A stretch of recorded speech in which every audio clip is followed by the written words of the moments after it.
Добрый вечер. У нас сегодня в гостях Куат Умурзаков, экономист известный, и мы будем говорить о книге, которую недавно выпустили, да? Отметили столетие великого, можно сказать, географа Садвакаса Умурзакова, при котором был издан тот знаменитый атлас Киргизской республики, который должен был быть в 2 томах, да? Но вышел первый том, второй вот, может Не быть, удалось, еще выйдет. да. Да, Может быть, выйдет. Он очень такой энциклопедический атлас. И вот расскажите, как вы собирали материалы, как вы делали эту говорю, книгу. Ну, 2 слова про атлас. Да. Атлас назывался «Комплексный научно-справочный атлас Киргизской ССР». И он так был задуман, чтобы там отразить все стороны природы и вообще всей жизни в Кыргызстане. В первом томе было все природные характеристики, во втором томе должна была быть социально-экономическая характеристика, и там был еще раздел «История» и так далее. Ну, как я уже говорил в прошлой передаче, мы обсуждали этот вопрос, что не удалось издать атлас. Второй том атласа, да. А эту книгу мы выпустили к столетию. Недавно вот Географическое общество, Академия наук и Институт геологии Академии наук и Национальный университет, геофак Национального университета, они совместно провели торжественное празднование вот этого столетия Садыбакаса Умурзакова, который много лет был, более 30 лет был президентом Географического общества и около 30 лет возглавлял отдел географии Института геологии Академии наук. Вот. Эту книгу, значит, для того, чтобы ее сделать, нам удалось использовать все архивные материалы. Во-первых, это семейный архив. Значит, у меня отец был очень педантичный человек. Он тщательно старался сохранять интересные вообще документы о своей жизни и о жизни других людей. И он, кроме того, он регулярно вел дневники, записные книжки, в которых он записывал, значит, то, что важно, что случалось в жизни. Вот на основе этих дневников там, они были 2 форматов. Были маленькие книжечки и были такие покрупнее. Это называлось «Рабочая тетрадь» в Академии наук. Значит, и он вел, это было разные виды дневников. В одних случаях он записывал, допустим, о конференциях, совещаниях, в других он мог записывать информацию о встречах, какие у него были, допустим, об экспедициях каких-то, в которых выезжал он. И было несколько видов такой информации. Базируясь на этом, базируясь на тех материалах, которые были в архивах, значит, вот я все изучил. В создании книги мне помогала дочь, значит, ну, у нее какой-то был опыт, она помогла также. Тот текст, который я написал для редактирования, она тоже участвовала. Здесь много фотографий и копий документов. Значит, в первой части больше информации о том, какие были, значит, достижения у отца в науке, какие он труды публиковал. Всего у него научных публикаций где-то чуть больше, чем 450. Ну, там были и монографии, брошюры, статьи. Очень много было материалов, которые он отредактировал, потому что под эгидой Географического общества выпускались сборники трудов. 5 раз они проводили съезды Географического общества. Съезды проводились каждые 5 лет, и перед каждым съездом, значит, они издавали несколько сборников там как бы подводя итоги прошедшего периода. Это была большая работа. Кроме того, что мы в прошлый раз говорили об атласе, Да. кроме того, было много работы в области науки. И также мы в этой книге, значит, там небольшой разделчик есть, мы нашли в его архивах такие небольшие воспоминания о своих предках, о том, какая жизнь была в то время. Вот. Эти данные тоже мы сюда включили. И тут много вот фотографий, документов. Вот. Да, очень много. Это очень хорошо, что подробный дневник велся, да, и Да, можно это- потом Это отследить очень всё это. облегчило нам Да. вот эту всю работу по созданию этой книги. Значит, ну там написано, что был дед Сагын, а дед вот Садабакаса Омурзакова, отец был Омурзак, о нем, ну, не очень подробно, значит, те данные, которые он сумел собрать про деда Сагына, говорят о том, что это был деятельный человек, пользовался авторитетом, и вместе с еще одним аксакалом они, значит, управляли делами своего аила. Вот. Потом отец Омурзак, сын Сагына, который был тоже, ну, таким деятельным человеком. Дед Сагын был середняком, ну, такого очень довольно крепкий был крестьянин. У него было, по воспоминаниям старожилов, у него было где-то более 100 голов овец, коз, где-то больше 20 голов лошадей. Вот. Он считался, ну, таким зажиточным. Но в 16 году был сильный джут, была бескормица, и в результате он потерял почти весь скот, вот дед Сагын. И в 16 году он умер, там были много событий было. И потом, значит, сын Сагына Омурзак со своими детьми, они какое-то время у них было тяжелое, значит, тяжелое финансовое положение. А потом, после 22 года, после проведения земельно-водной реформы на севере Киргизии, значит, Омурзак и другие там соплеменники, они получили, им выделили земельные участки. Они кочевали немножко выше, ближе к Киргизскому хребту. Сейчас это территория Сахатинского района.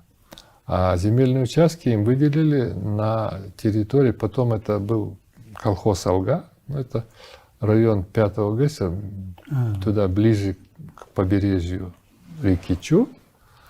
И вот после того, как они получили земельные участки и начали вести на них хозяйство, у них немножко наладилась жизнь, значит, поправили свое положение. Но в 28-29 году началось процесс оседания кыргызов, значит, и процесс коллективизации. И на этих землях создавался колхоз, значит, отец Омурзак, он до 16 года, ну, он был грамотный, знал арабский язык и арабский алфавит, и он тогда какое-то время, 2 или 3 года работал помощником волостного управителя Болуша. Он там вел его переписку, порученцем был, то есть выполнял разные поручения. Вот. Это было до 16 года. Так вот, при коллективизации, ну там, как обычно у кыргызов, возникают разные группировки, и его обвинили, что он байманапский был прихвостень. и что он не так уж активно участвует в коллективизации, и его раскулачили. Значит, ну, местные власти, это была ошибка местных властей, но тем не менее это раскулачивание произошло, и Омурзак обиделся на это, и через какое-то время они, супруга и с младшим сыном Садыбакасом, переехали в город. Старший сын остался в селе, он там работал. Они переехали в город, это был 1932 год. Какое-то время они жили в городе, поставили юрту. И отец пишет в своих воспоминаниях, что они поставили юрту во дворе у одного уйгура по имени Шайхы. Какое-то время там жили, потом нашли более удобное место. А через год они переехали в район Токульдоша. В районе Токульдоша как раз создавался колхоз, по-моему, Октябрь назывался. Они вступили в колхоз, дали им участок земли, они там построили дом, постройки хозяйственные, и потом уже пошла более спокойная жизнь. А отец, значит, в городе, он начал ходить в 7-летнюю школу, потом, это все здесь написано, и потом в 1936 году 7-летку он закончил, но как раз в этот период преобразовали эту 7-летку в среднюю школу. Вот нынешняя средняя школа номер 5, легендарная, вот легендарная, да, 5-я школа. Вот это была первая средняя школа в Кыргызстане.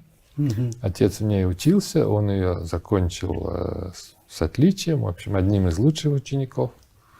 И здесь даже написано, что поскольку в Кыргызстане придавали большое значение, значит, подготовке подрастающего поколения, их образованию, весь выпуск вот этой 5-й школы, первый выпуск, их отправили летом в поездку в Москву.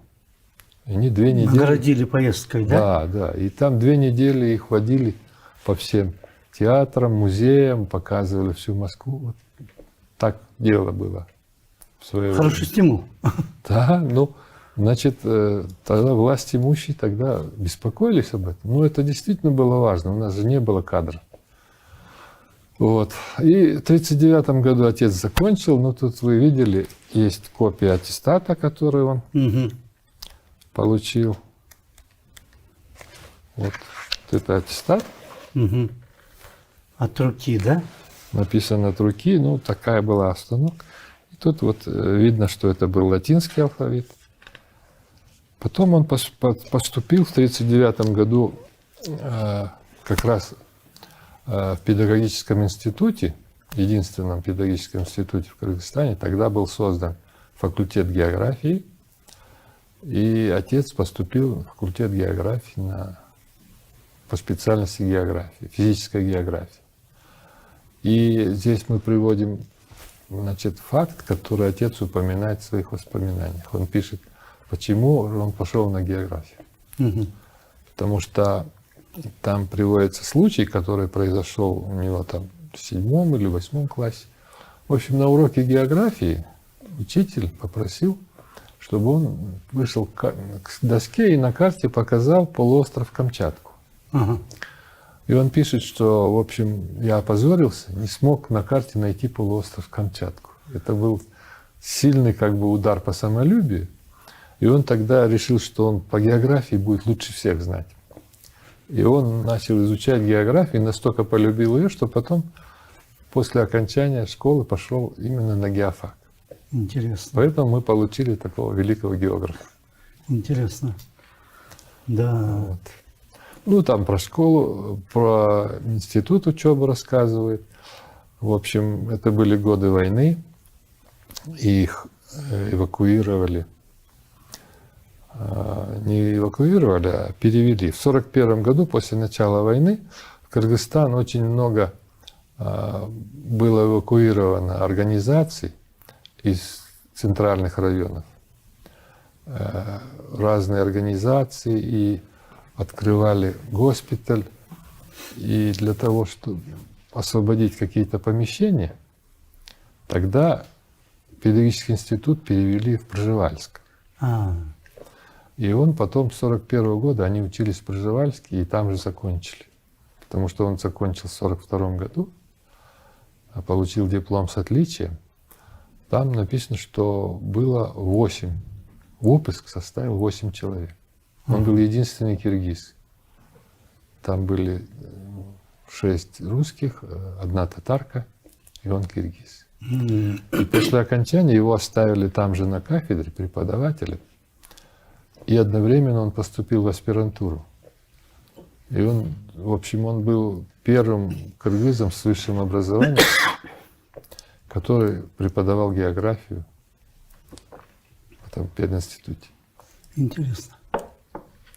Он же потом стал и первым секретарем комсомола Кыргызстана, да? ЦК ЛКСМ? Да, он в эти годы он вступил в партию, одновременно работая преподавателем и учась в аспирантуре, вот здесь вот написано, он в 1943 году, значит, одновременно работал параллельно лектором в обкоме партии. Ага. И вот с этого началась его как бы партийная карьера. В 1944 году его перевели на работу, значит, такой вот был скачок. В 1944 году он начал работать в ЦК партии завсектором в отделе кадров. И он курировал вопросы, значит, кадровой политики в этом, в социальной сфере. Здравоохранение, просвещение, образование, наука. Вот по этим вопросам он работал с 1944 по 1946 год. Потом с 1946 по 1948 уже его отправили на укрепление комсомола. В 1946 году его избрали секретарем ЦК по агитации и пропаганде ЦК комсомола. В 1948 уже он был избран первым секретарем ЦК комсомола. И одновременно его тогда избрали членом ЦК Компартии Киргизии и кандидатом в члены бюро ЦК. Тогда комсомол был, значит, ему придавали большое значение, потому что и в экономике комсомол тогда очень большую роль играл. Комсомольско-молодежные бригады, там создавались социалистическое соревнование, планы перевыполняли. Многие молодежь, комсомольцы получали награды, ордена, медали за вот такой ударный труд. А отцу в 1948 году, значит, орден Ленина, наградили его. В 1946-м знак почета и в 1948-м орден Когда Ленина. он был первым секретарем, да? Да, будучи ЦК первым секретарем ЦК комсомола, значит, вот такие награды он получил. Ну, здесь очень много информации разной. Да, очень иллюстрировано хорошо. Да. Вот. Я, наверное, чуть-чуть про науку скажу, что здесь Да. вот есть информация. Дело в том, что он начинал у него кандидатская диссертация была написана на тему об истории географических исследований Кыргызстана. А потом он, значит, работая на геофаке, там завкафедрой он работал и деканом работал, он расширил свой диапазон, и он уже, значит, проводил исследования по многим направлениям. И здесь вот есть информация, какие направления. Значит, много было опубликованных работ. Вот мы такую сделали как бы табличку. Значит, по направлениям, сколько у него было опубликовано работ.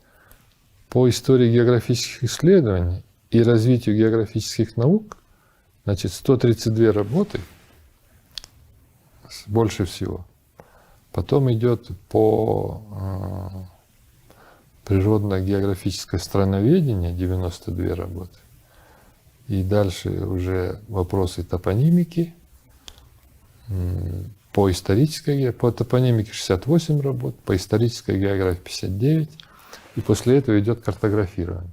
То есть у него 4-5 крупных направлений было, в которых он одновременно работал. Видимо, с одной стороны, это был его интерес большой, с другой стороны, это было то, что было востребовано. Да. У нас, поскольку страна небольшая, и мы тогда, географы, проводили исследования как бы в рамках всей страны. То есть они не закрывали все направления, но какие-то более важные направления разрабатывали в центре, в Москве, в Ленинграде, в крупных научных учреждениях. Но тем не менее, то, что наши делали, то, что отец сделал, это ценилось, и он, значит, очень много выступал на конференциях, на симпозиумах, и публиковали работы.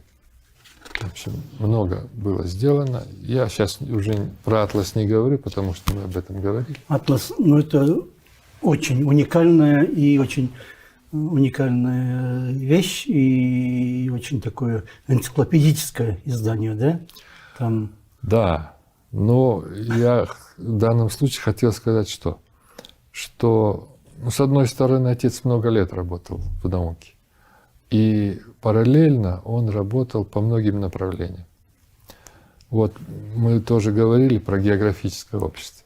В географическом обществе он с 1964 года был председателем, избран, потом в 70-м году решили, что нужно, географическое общество уже развивалось, и его влияние было все шире, и с учетом вот этого нового этапа, значит, начали проводить, первый съезд был проведен в 70-м году, они такое предложение подавали ЦК партии, правительство, там одобрили, и решили, что теперь возглавлять географическое общество должен президент.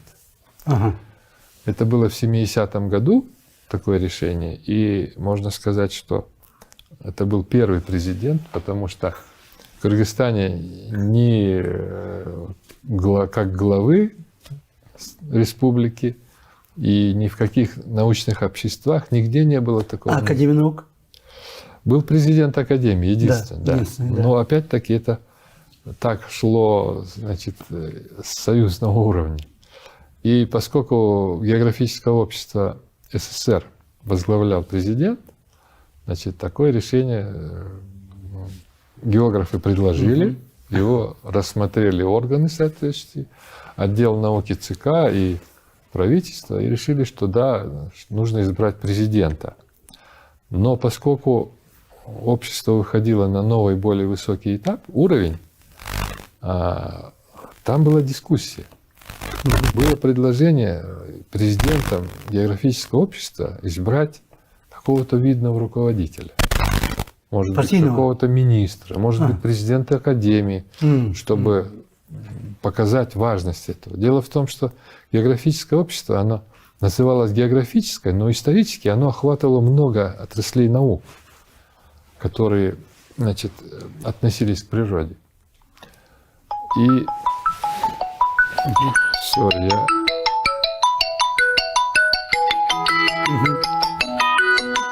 Надо было какого-то административного такого человека, да? Можно было административного или какого-то крупного ученого. Дело в том, что отец не был академиком, и докторскую он не защитил там по причинам другим, о которых я могу сказать чуть позже. И вот такой вопрос обсуждался. Но потом тогда был, я извиняюсь, тогда был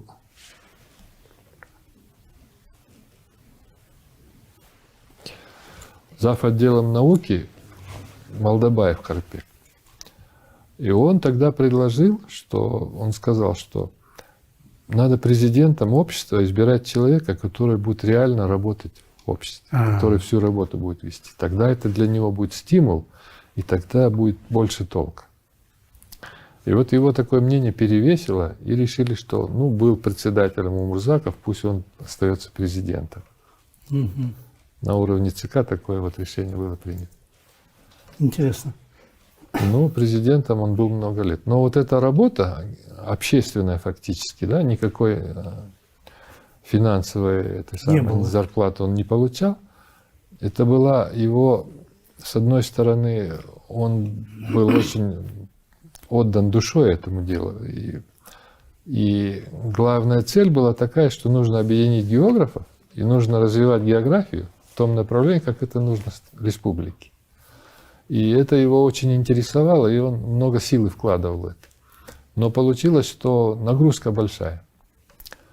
Вторая, вот вы сказали, что энциклопедический документ, да, это энциклопедический, но отец, он вообще, мы в прошлый раз говорили, он активно участвовал в создании Кыргызской советской энциклопедии. Он был членом главной редколлегии, и он был председателем совета, редакционного совета по географии. Это очень много времени занимало. С одной стороны, он был автором многих статей, с другой стороны, он редактировал много, и там тоже было много такой рутинной работы.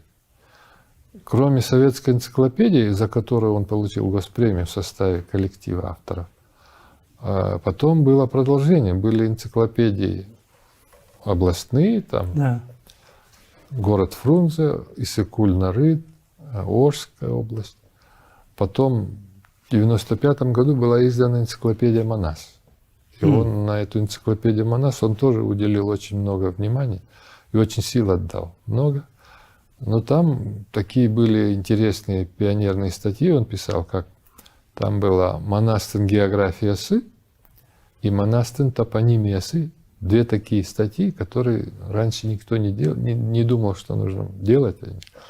Дело в том, что в этих и Манас, и Семитей, и Сейтек, во всей этой трилогии очень много географических интересных черт, названий. Происходят события в разных частях света, и в Алтае, и на территории Китая, и в Центральной Азии. И вот это никто не анализировал до отца. И он написал вот эту две статьи, в которых он подробно, значит, ну, он взял вариант с Розбакова, Сагымбая, и на этом варианте они, значит, со своими помощниками изучали, какая география там, как часто встречаются географические названия при описании всех этих подвигов Манаса. Оказалось, что Казахстана и Кыргызстана на двух территориях двух республик много, там по 89 названий упоминается. Но территория Китая 152 названия. Еще больше. Еще больше. То есть значительная часть подвигов, она связана с территорией Китая. Ну, в том числе там есть и Алтай, и другие места. Вот. И вот такой анализ там делается. И даже дальше он пошел, уже после 1995 года, я читал его отчеты, он писал, что его заинтересовала возможность, анализируя вот эти тексты, в том числе Манаса, посмотреть, не удастся ли как-то пролить свет на том, какая территория, какой регион был для кыргызов, когда они впервые появились. Вот мы ведем, как бы основываясь на данных историков, о том, что, скорее всего, это был то ли район озера Манас на территории Монголии, то ли на территории Енисея, то ли это в Алтае. Гипотез очень много, и одни, там академик Бартоль одно говорит, там другие академики, ученые, в общем, там очень много мнений. И он собирался, и он какое-то время занимался этим после 1995 года, но, к сожалению, у него там времени не хватило. Может быть, я не знаю, может быть, потом кто-то этим тоже занялся в таком направлении. Но Ну, это очень интересная область. да, это интересно. Географических названий на нынешней территории Китая, допустим, у нас больше, чем в Кыргызстане или Казахстане, да? Да. Интересно очень. Еще вот вы в честь Садвакаса Да, в честь вот этого Мурзакова столетия назвали мы пик, здесь- да? Да. Нет, это не в честь столетия. в честь него, его именем. В 2008 году Джокор Кенеш принял такое решение. Ага. Это есть по закону положено, значит, сначала правительство должно подготовить проект закона и внести в Джокор Кенеш. Вот в 2007 году в правительстве есть комиссия по увековечению. Она рассмотрела предложение географов, одобрила и внесло такое предложение в Джокор Кенеш. И в 2007-2008 годах Джугур Кенеш рассматривал, и там были дебаты, и некоторые депутаты начали говорить, а кто такой Умурзаков, почему нужно давать это? Вот. И мне потом сказали, что тогда Роза Исааковна Тумбаева была депутатом как раз, и она выступила и сказала, что вы не знаете, но это очень известный человек, который очень много сделал для Кыргызстана. Я по опыту своей работы, когда я работала заместителем председателя правительства, очень много полезных, значит, предложений и очень много нужных исследований проводилось под руководством Мурзакова. И это он действительно заслуживает того, чтобы в честь него назвали вершину. И вот в 2008 году Джугур Кенеш принял такой закон. Здесь, кстати, есть копия этого закона. И тогда было принято решение. А это просто мы к столетию выпустили такой вот как сувенир, на котором изображен вот этот пик Умурзакова изображен. И вот написано пик Умурзакова 4417 метров. Да. У нас время уже подошло к концу. Спасибо вам большое. Я думаю, надо наилучшим, наверное, этим посвящением было бы, если бы географы продолжили и второй том атласа, наверное, сделали бы, да? Найти, наверное, можно все-таки те материалы, которые, в принципе, были уже собраны, да? Я думаю, что можно и нужно найти. Даже если не публиковать, можно просто оцифровать, электронный вариант вывесить на сайте. Люди могли бы пользоваться, могли бы посмотреть, как это было сделано, на что обращалось внимание для будущей работы. Да. Это полезно. Спасибо большое. Вам спасибо, что У пригласили. нас в гостях был Куат Умурзаков, известный экономист, и мы говорили про Садвакаса Умурзакова. Спасибо вам большое. До свидания. Спасибо.